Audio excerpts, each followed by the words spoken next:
50 বছর আমার গান মানুষ শুনছে, পছন্দ করছে, এখনও সেই গানগুলো মানুষ জেনারেশন টু জেনারেশন পার হয়ে গেছে, বাট এখনও সেই গানগুলো শুনছে।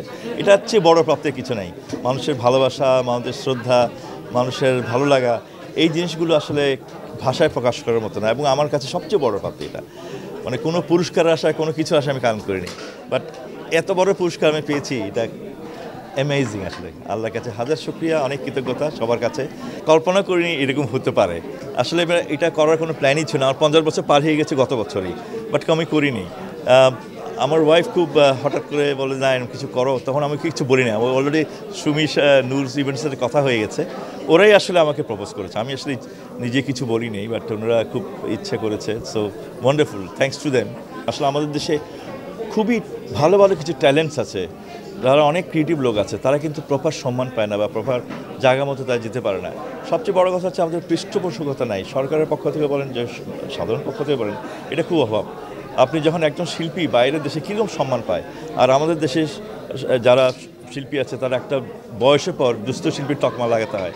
এর চেয়ে কষ্টের বোধ আর কিছু নেই। সো আমাদের সেই, যদিও আইন হয়েছে, একটা কপিরাইট আইন হয়েছে, বাট এটা ইমপ্লিমেন্টেশন দরকার। আর না হলে যে রয়্যালটিগুলো আমরা একটা পয়সাও পাই না, বাট অথচ আমাদের গান গিয়ে অনেকে হাজার হাজার কোটি কোটি টাকা ইনকাম করছে। সো যারা অরিজিনাল ক্রিয়েটার তারা কিন্তু কিছুই পাচ্ছে না, সেটা অবসান হওয়া উচিত। এবং সেই জন্য আমরা অনেক চেষ্টা করছি। আমরা অনেক করে একটা নতুন আইন হয়েছে, কপিরাইট আইন, সেটা গত সংসদে পাস হয়েছে, বাট এটার ইমপ্লিমেন্টেশন দরকার। আইন হলে তো হবে না।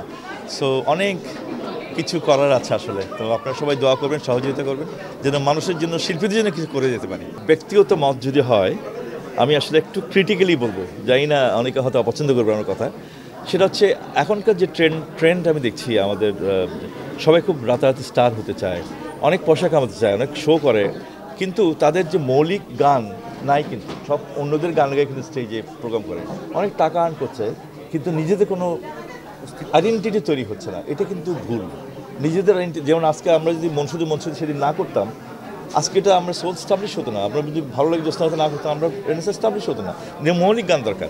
আরেকটা জিনিস হচ্ছে যে স্টার হওয়া খুব সোজা, এক রাতে স্টার হতে পারে, কিন্তু সত্যিকার অর্থে শিল্পী হওয়া অনেক অনেক কঠিন, অনেক সাধারণ ব্যাপার। এবং টেন্ডেন্সিটা থাকা হচ্ছে সত্যিকার শিল্পী হওয়া, নট স্টার হওয়া। স্টার অটোমেটিক হয়ে যাবে। সো এইটা একটা টেন্ডেন্সি আছে। আরেকটা হচ্ছে যে এখন আমরা টেকনোলজির যুগ, টেকনোলজিকে অলওয়েজ ওয়েলকাম করতে হবে, এটা আমি খুব বিশ্বাস করি। কিন্তু নিজস্ব ক্রিয়েটিভিটিকে বেস করে টেকনোলজিকে যে টুল আমাকে ব্যবহার করতে হবে, নট উল্টা। আমরা এখন টেকনোলজির দাস হয়ে গেছি, যন্ত্রের দাস হয়ে গেছি। সেটা মোটেই হওয়া উচিত না। যে কারণে তাদের যে ক্রিয়েটিভিটি আছে, তাদের যে মানে সত্যিকার নতুন কিছু তৈরি করার ক্ষমতা আছে, তাকে তারা মিসইউজ করতে পারছে না। ওই যন্ত্র নির্ভর হয়ে গেছে সব। আমরা একই গান, মনে হচ্ছে কয়েকটা গান শুনে মধ্যে একই গান শুনতেছি, তাই না? এটা আজকে দেখেন, আমি 10 বছরে কয়টা গান আপনি পেয়েছেন? মানুষের মনে ধরছে না। কারণ বাংলা গানে দুটো মূল উপজীব্য আছে। একটা হচ্ছে লিরিক্যাল ভ্যালুস, মানে কথার ডেপথ থাকতে হবে, আর হচ্ছে মেলোডি। এই দুটো না থাকলে কিন্তু বাংলা গান কখনো স্থায়ী হবে না। কাজে এটাই মাথায় রাখতে হবে। সবচেয়ে বড় কথা, তাদের ক্রিয়েটিভিটিকে বেস করে যন্ত্রকে, টেকনোলজিকে ব্যবহার করতে হবে, টুল হিসেবে ব্যবহার করতে হবে, তাহলে কিন্তু সম্ভব। কারণ আমাদের দেশে প্রচুর ট্যালেন্টেড ছেলেবেলা আছে, অসাধারণ। ওরা কিন্তু অনেক কিছু করতে পারে, কিন্তু আনফর্চুনেটলি আসছে না। এবং আরেকটা সবচেয়ে বড় কথা হচ্ছে যে গান তৈরি হচ্ছে অনেক, কিন্তু সেটা পাবলিশড হচ্ছে না বা কমিউনিকেট করতে পারছে না। বিকজ আমাদের দেশের যেমন লেভেলগুলো, কোম্পানিগুলো ঠিকমতো কাজ করছে না। এখন সব ভিউ নির্ভর হয়ে গেছে। সবাই ভিউ, কত ভিউ, লক্ষ লক্ষ ভিউ হচ্ছে, এটাতে খুশি। বাট আসলে গান তো ভিউ না, গান তো অডিও।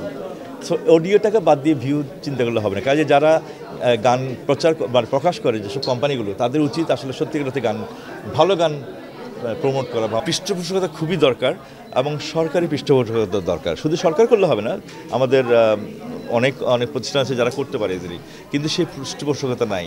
আমরা বিদেশ থেকে শিল্পী নিয়ে আসি, বিদেশ থেকে আর্টিস্ট নিয়ে আসি, কিন্তু আমাদের দেশে যে অনেক প্রতিভা আছে তাদের কিন্তু মূল্যায়ন করা হয় না। এটা খুবই দুঃখজনক।